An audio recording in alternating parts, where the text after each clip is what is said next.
చూసే ఓటేస్తారని గతంలో చెప్పి పెద్ద ఎత్తున అభ్యర్థులను మార్చడం బట్టి చూస్తే అర్థమవుతా ఉంది ఏం జరుగుతోంది పార్టీలో అంతర్గతంగా అనేది. ఇంకా ఫేక్ సర్వేలకు తెరదీశారు సరిగ్గా ఎన్నికల ముందు. అది కూడా ఇప్పుడు ఎమ్మెల్యేలు ఇంత నంబర్ గెలుస్తారు అంటే కరెక్ట్ కాదని అనుకున్నారో ఏమో. ఎంపీలు ఇంతమంది గెలుస్తారని చెప్తే ఆ ప్రభావం రాష్ట్రం మొత్తం పడుతుందని అనుకుంటున్నారు. కానీ తెలుసు కదా గ్రౌండ్లో ఏం జరుగుతుందనేది. నవీన్ గారు, మీకు అలానే ప్యానల్ లో ఉన్నటువంటి సత్యమూర్తి గారికి, అలానే శ్రీనివాస్ చౌదరానికి, అలానే ఏబిఎన్ వీక్షకులు, అందరికీ కూడా నా నమస్కారాలు, అలాగే హ్యాపీ న్యూ ఇయర్ అండి. ఇక్కడ మన జగన్మోహన్ రెడ్డి పరిస్థితి చూస్తే ఎలా ఉందంటే కుర్తిలో పడ్డ ఎలుకలాగా అయిపోయింది.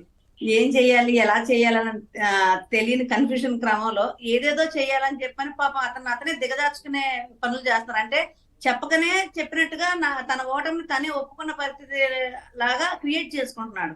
ఇక్కడ మనం అనేక అంశాలు చూస్తున్నాం. యాక్చువల్ గా పొత్తు అనేది ఎప్పుడైనా నోటిఫికేషన్ వచ్చిన తర్వాత హడావుడిగా జరిగింది కాబట్టి దాన్ని విచ్ఛిన్నం చేసే పరిస్థితి ఉండలేని క్రమంలో ఎలక్షన్ కి వెళ్ళిపోతాం. ఇక్కడ ముందు నుంచి ప్రజా సంక్షేమం కోసం పొత్తు ఏర్పరచుకున్న క్రమంలో జగన్మోహన్ రెడ్డికి అసలు ఇది ఎలా సాధ్యం అవుతుంది, దీన్ని ఇలా ముందుకు వెళ్తే మన పరిస్థితి ఏంటి అనేది పూర్తిగా అర్థమైంది కాబట్టి దాన్ని విచ్ఛిన్నం చేయడానికి అనేక రకమైన అంశాలు ఇప్పుడు మీరు గమనించవచ్చు. అంతకు ముందు కన్నా ఇప్పుడు సభల్లో ఎలాంటి ప్రస్తావన తీసుకొస్తున్నారు. నిజంగా అతను సంక్షేమం కోసం పెట్టుకున్న సభల్లో కూడా పూర్తి స్థాయిగా ప్రతిపక్షాలని టార్గెట్ చేస్తున్నాడు తప్పితే కనీసం అతను ఏదైతే చేస్తున్నాడో ఆ 0.1% కూడా చెప్పుకోలేని పరిస్థితిలో జగన్మోహన్ రెడ్డి దిగజారిపోతున్నాడు. అంటే కేవలం ఓటమి భయంతోనే, ఆ ఓటమి భయంతోనే ఈ రోజు సోషల్ మీడియాని బలంగా ప్రయోగించాలని చూస్తున్నాడు. కానీ అది కూడా పూర్తి స్థాయిగా విఫలం అవుతుంది. ఎందుకంటే అతని దగ్గర పూర్తి స్థాయిగా వ్యతిరేకత పెట్టుకొని, అంటే తను ఏదో ఒక ఆలోచన, మరి ఎవరిస్తున్నారో సలహాలు ఏమో తెలియదు కానీ పూర్తి స్థాయిగా తన ఆలోచనల్ని తప్పుదోవ పట్టించే పరిస్థితి చూస్తున్నారు తప్పితే ఎక్కడా కూడా పోనీ ఇప్పుడు తగ్గిపోయిన గ్రాఫ్ ఎలాగో తగ్గింది, దాన్ని ఎవరైనా సలహాలు ఇచ్చే పరిస్థితి ఉంటే ఒక 0.1% పెంచాలి.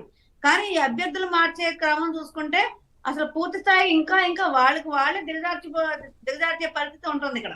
ఎందుకంటే ఆల్రెడీ పరిపాలన సరిగ్గా లేదు. ఏ వర్గాలకు ఆ వర్గాలకి ఎవరికి ఉపాధి అనేది లేదు కాబట్టి వర్గాల వారీగా విడదీసి ఎలా అయితే పాలన చేశాడో అలానే వర్గాల వారీగా విడిపోయి మరి ప్రజలు కూడా అలాగే దించేయాలి అన్నంత కోపంతో ఉన్నారు. దానికి నిదర్శనమే ఈ వరుసగా మనకి సమ్మెలు చూస్తుంటే ఏదైనా ఆశా వర్కర్లు అవ్వచ్చు, లేదంటే అంగన్వాడీలు అవ్వచ్చు, లేదంటే మున్సిపల్ వర్కర్లు అవ్వచ్చు, లేదంటే ఉద్యోగస్తులు అవ్వచ్చు, ప్రతి ఒక్కళ్ళు కూడా ఇంత వ్యతిరేకత వర్గాల వారిగా వస్తుందంటే అతని వైఫల్యం అక్కడ అర్థమైపోయింది. కాబట్టి ఇక్కడ అతను తెలుసుకోవాల్సింది ఏంటంటే ఇక్కడతో మనం చేయాల్సింది ఏమీ లేదు. కనీసం 3 నెలల టైంలో ఎంతో కొంత ఎన్నుకోబడ్డారు కాబట్టి 151 యునామస్లు వచ్చింది కాబట్టి కనీసం మరీ చెప్పులతో కొట్టించుకోకుండా, నోటతో పోటీ పడకుండా గౌరవప్రదంగా ఓడిపోతే బాగుండు అనే పరిస్థితిలో ఏమన్నా నిర్ణయాలు తీసుకుంటే బాగుంటుందేమో కానీ మరి ఇంకా దిగజారిపోయి సోషల్ మీడియా ప్రచారాలు. ఎందుకంటే ఇక్కడ పొత్తు స్ట్రాంగ్ అయిపోయిందండి. ఈ పొత్తుని విచ్ఛిన్నం చేయడం అనేది ఎవరి తరం కాదు కాబట్టి అదొక్కటి దృష్టిలో పెట్టుకోవాలి. కానీ జగన్మోహన్ రెడ్డికి అది అర్థం కావట్లేదు. ఇంకా ఏదో చేయాలి, ఇంకా ఇప్పుడు మన లోకేష్ బాబు అన్న మాటలు కూడా పూర్తి స్థాయిగా వైసీపీ సోషల్ మీడియాలో ప్రచారాలు చేసి చాలా చేశాడు. కానీ ఏమైంది? మేము ఏదైతే అనుకున్నామో, మేము ఎలక్షన్ తర్వాత ఏదైతే పవన్ కళ్యాణ్ గారు చెప్పారో వచ్చిన దాన్ని బట్టి మనం అడగాలని చెప్పని అక్కడ ఆ మాటతో అక్కడ కట్ అయిపోయింది.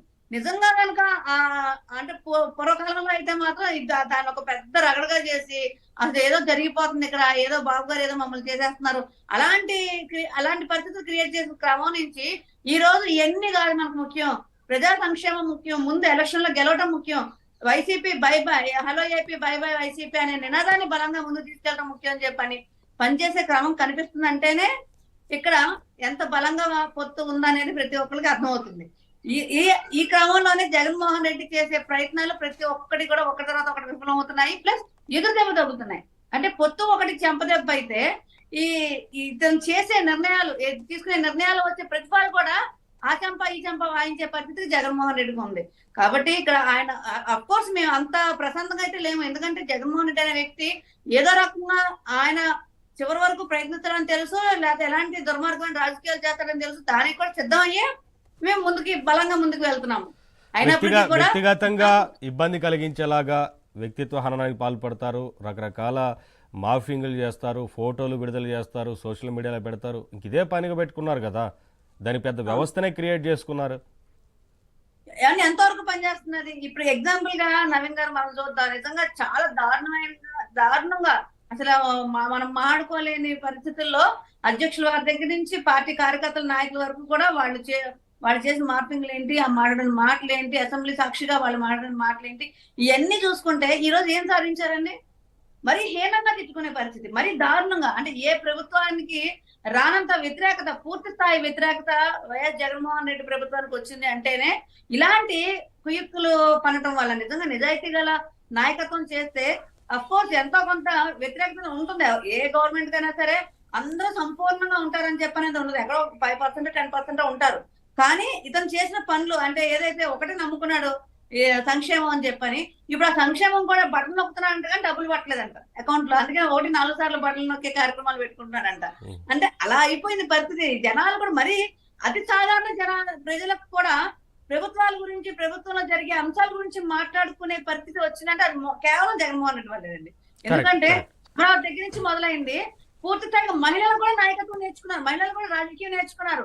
ఎక్కడ లేని మహిళలు, ఒక సాధారణ మధ్యతరగతి కుటుంబాల నుంచి వచ్చిన సాధారణ మహిళలు కూడా ఈ రోజు రాజకీయాల గురించి మాట్లాడుతున్నారంటే అది కేవలం వైఎస్ జగన్మోహన్ రెడ్డి యొక్క పుణ్యం అని చెప్పేది మాత్రం చెప్పుకోవాలి. ఎందుకంటే అతను చేసే కళాకారులు లేని పరిపాలన వల్ల ప్రతి ఒక్కరు ఎఫెక్ట్ అవ్వడం వల్లే కదండి మనకి ఏదన్నా ఇప్పుడు మనం బలంగా గొంతెత్తి మాట్లాడుతున్నాం అంటే అది మనకి తగిలితేనే, ఆ పెయిన్ మనకి తగిలితేనే మనం మాట్లాడతాం. అలాగే అతని పరిపాలనకి ఇబ్బంది పడే ప్రతి ఒక్కళ్ళు ఈ రోజు గొంతెత్తి రోడ్డు మీదకి వచ్చారు కాబట్టి అతని వైఫల్యం అండ్ అతనికి పాలనా వ్యతిరేకత అంత దారుణంగా ఉంది కాబట్టి ఈ రోజు ప్రజలందరూ కూడా మా పొత్తుని మాకన్నా ముందు వాళ్ళు రిసీవ్ చేసుకొని వాళ్ళు ముందుకు తీసుకెళ్లే పరిస్థితి ఉంది. లేదంటే ఈ పొత్తు అంశం అనేది అంత ఈజీ అయిన అంశం కాదు, అంత తొందరగా అందరూ జీర్ణించుకునే అంశం కాదు. కానీ ఈ రోజు అలా జీర్ణించుకొని ప్రశాంతంగా ముందుకు వెళ్తున్నా అది ప్రజల దగ్గర నుంచి వచ్చిన పొత్తేనండి.